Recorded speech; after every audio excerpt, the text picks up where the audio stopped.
This is a movie, a decade and 18 movies in the making. Toronto-based artist James Raiz is making his mark on the heroic franchise with a massive art installation.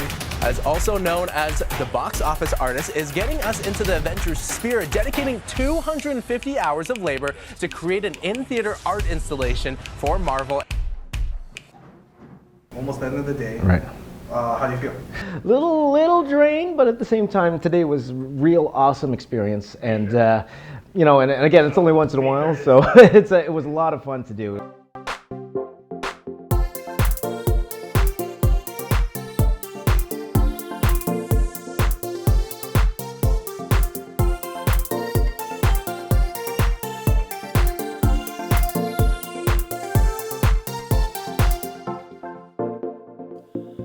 Toronto artist James Raiz has been working professionally for 20 years. Some of his favorite works include comic books to film and television. He even volunteered his time on a mural for the Church of Christ. Also, James has been all over the news. For about a month with little sleep, he worked on a very special project for Marvel, right in time for the studio's theatrical release of Avengers: Infinity War. Real whirlwind of a day, but a really rewarding day at the same time. So. No, I was very active, let's just say that. I would like to imagine things. I was very creative as a kid. James is a very active child. Yeah, he go everywhere in the house. He's moving a lot. And yeah, another thing is, yeah, he keeps on asking us paper to draw. Okay, I'll work very hard for you. So one day you're gonna be a surgeon. But then when he's like, I think grade 12, grade 13, I'm gonna be an artist. And I said, what? I said, no, I said, you can't make it. You're gonna be a starving artist one day. It's been a long road to this exciting moment, a road that started with a difficult decision. So 2 years ago, I quit my job in film and I wanted to focus more on art that I love to do. And mostly my YouTube channel. I love working on my particular YouTube channel, The Box Office Artist. And one piece that I wanted to do was this Star Wars piece.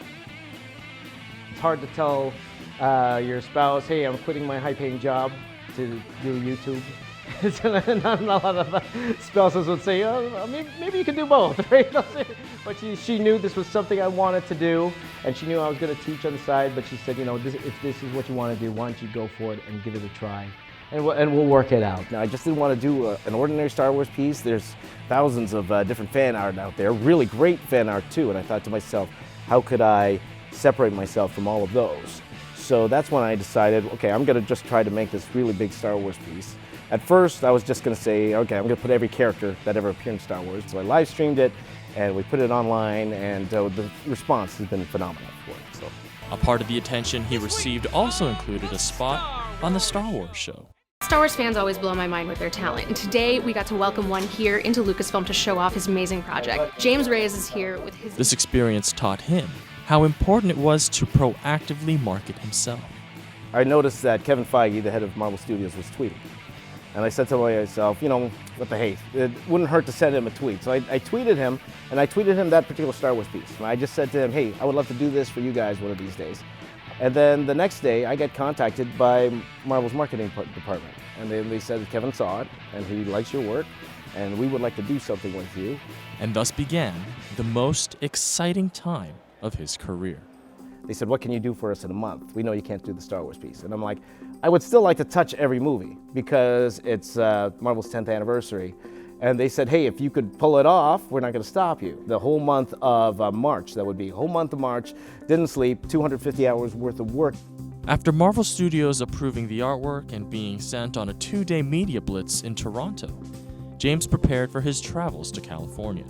So I'm heading to LA on Saturday, and Disney has a few things planned for me. I'm going to Marvel Studios, and I'm going to opening night at Regal Cinemas. This one here. Cool. Yeah, my installation is in this theater. It's going to be awesome. Right in here. Cool. Let's go. Arriving at the Regal Theater, James sees the interest his art installation has gained from moviegoers. Well, thank you very much. Thank you very much. Well, Marvel owns this, so I can't sell. There you go. Seeing how he's been blessed with talent and success, James reflects on another one of his favorite projects. On INC Kids, youtube.com/INC Kids.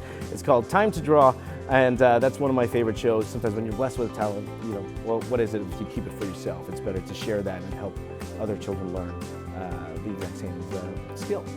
Whenever I'm teaching these kids, I see a lot of myself in them. I see that curiosity and wonder and creativity that they have.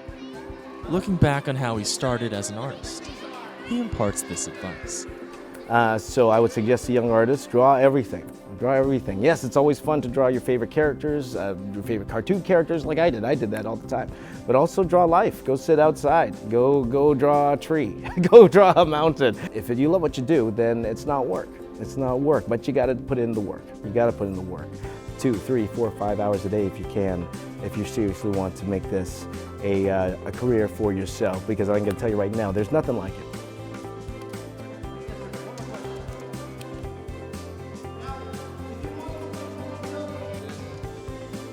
From Toronto, Canada, I'm Martin Zeruto for the Iglesia Cristo television network.